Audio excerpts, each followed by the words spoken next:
19 February 1630 रोजी शिवनेरी किल्ल्यावर तोफांचा कडकडाट झाला. सनई चौघडे वाजले.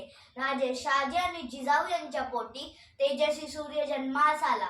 ते होते शिवाजी महाराज. भीती नव्हती त्यांना जगाची, चिंता नव्हती परिणामाची, कारण त्यांना साथ होती मावळ्यांची आणि शिकवण होती जिजाऊंची. त्यांची जात होती मर्द मराठ्यांची. देशात लाट आणली भगव्या झेंड्याची आणि स्थापना केली स्वराज्याची. अशा या शिवछत्रपतींना माझा मानाचा मुजरा.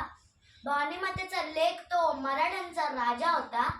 भवानी मातेचा लेख तो मराठ्यांचा राजा होता. झुकला नाही कोणासमोर. मुघलांचा तो बाप होता. मुघलांचा तो बाप होता. जिजाऊंनी शिवबांना लहानपणापासूनच सत्यासाठी व न्यायासाठी लढायला शिकवले. जर कोणी चुकत असेल तर त्याला सत्याची वाट दाखवा, आणि जर कोणी नडत असेल तर त्याला मराठाची जात दाखवा, मराठाची जात दाखवा.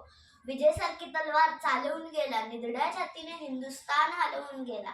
वाघनखांनी अफजल खानाचा कोतडा फाडून गेला. स्वर्गात गेला ज्याला देवानी सुद्धा मुजरा केला. असा मर्द मराठा शिवबा होऊन गेला. असा मर्द मराठा शिवबा होऊन गेला. आज या मातीत जन्म घेतलेल्या मुलाला सांगायला लागत नाही की शिवाजी महाराज कोण होते, कारण जन्मताच इथली माती त्यांच्या मनामध्ये शिवरायांचे नाव करून ठेवते. कोण होते शिवाजी महाराज? असे कोणते काम त्यांनी केले होते? इथल्या लोकांना तर सोडाच, इथल्या दरेखोऱ्यांना जरी विचारले की शिवाजी महाराज कोण होते, तर ते सांगतील रुद्राचा अवतार तो वाघाचा ठसा होता. रुद्राचा अवतार तो वाघाचा ठसा होता. विचारात सह्याद्रीला आणि विचारात सागरी लहरींना माझा शिवबा कसा होता, माझा शिवबा कसा होता. आले किती गेले किती उडून गेले भरारा. आले किती गेले किती उडून गेले भरारा.